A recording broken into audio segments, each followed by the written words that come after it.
नमस्कार, आप देख रहे हैं स्टेट टीवी इंडिया न्यूज और मैं हूं आपके साथ टिया चौहान। और चलिए बढ़ते हैं इस वक्त की खास खबर की ओर। खबर रायपुर से, जहां AIIMS डॉक्टर बनकर करोड़ों की ठगी की साजिश नाकाम। ओडिशा का कुख्यात ठग रायपुर से गिरफ्तार। राजधानी रायपुर के थाना कबीर नगर पुलिस ने बड़ी कार्रवाई करते हुए अंतर्राज्यीय बैंक ठगी गिरोह के मास्टरमाइंड श्रीधर राउत 32 वर्ष को गिरफ्तार किया है।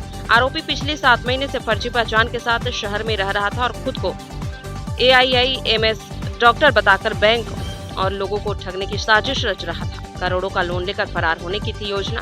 फर्जी नामों से बना रखी थी अलग अलग पहचान, कई बैंक दस्तावेज, ATM, पासपोर्ट और फर्जी ID बरामद। ओडिशा में पहले भी कई ठगी मामलों में जा चुका है जेल। खास बात यह है कि अभी तक कोई ठगी नहीं हुई थी। इससे पहले ही पुलिस ने साजिश का भंडाफोड़ कर दिया। पुलिस ने लोगों से अपील की है कि बिना सत्यापन किसी भी हाई प्रोफाइल व्यक्ति पर भरोसा न करें। संदिग्ध गतिविधि की सूचना तुरंत पुलिस को दें। स्टेट टीवी इंडिया न्यूज के लिए संवाददाता शेख असलम की रिपोर्ट। पुलिस ने प्रोएक्टिव पुलिसिंग दिखाते हुए एक धोखाधड़ी वाले आदमी को, जो कि खुद को एम्स का डॉक्टर बता रहा था, उसको गिरफ्तार किया है। विवेचना में सामने आया है कि यह व्यक्ति अपने अलग अलग आइडेंटिटी से लोगों को ठगने का काम करता था।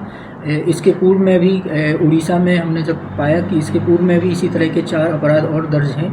वर्तमान में ये यहाँ पे एम्स का डॉक्टर बनके दूसरे नाम से रह रहा था और उसके पास उसी संबंध में नकली हमें आइडेंटिफिकेशन भी मिली है और इसके पास अलग अलग ID के नाम से ये इसकी ID मिली हैं, जिसमें एक किसी में इसका कुछ नाम है, किसी में कुछ नाम है और इसी तरह से हमें और भी फर्जी ID मिली हैं। ये लोगों को ठगने का काम करता था, लोगों से फर्जी नाम बता के उनसे लोन लेना या फर्जी बैंक के लोन लेना और लोगों को ज़मीन संबंधी लेन देन करता था और फिर उसके बाद फरार होकर भाग जाता था, फिर दूसरी जगह पे नए नाम से रहता था। तो इस तरह का इसका एक मोडस ऑपरेंडी था काम करने का। इसके अलावा हमें इसके पास से कुछ पासपोर्ट्स भी मिले हैं जो लोगों के जेन्युइन पासपोर्ट हैं। उन लोगों को इसने बोला था कि ये लोगों का वीज़ा लगवा देगा, किसी का यूक्रेन का, किसी का दूसरे फॉरेन कंट्री का वीज़ा, और इसके बहाने इसने इन लोगों से पैसा लिया था और फिर उसके बाद इसने उन लोगों के पासपोर्ट वापस नहीं किए और वहाँ से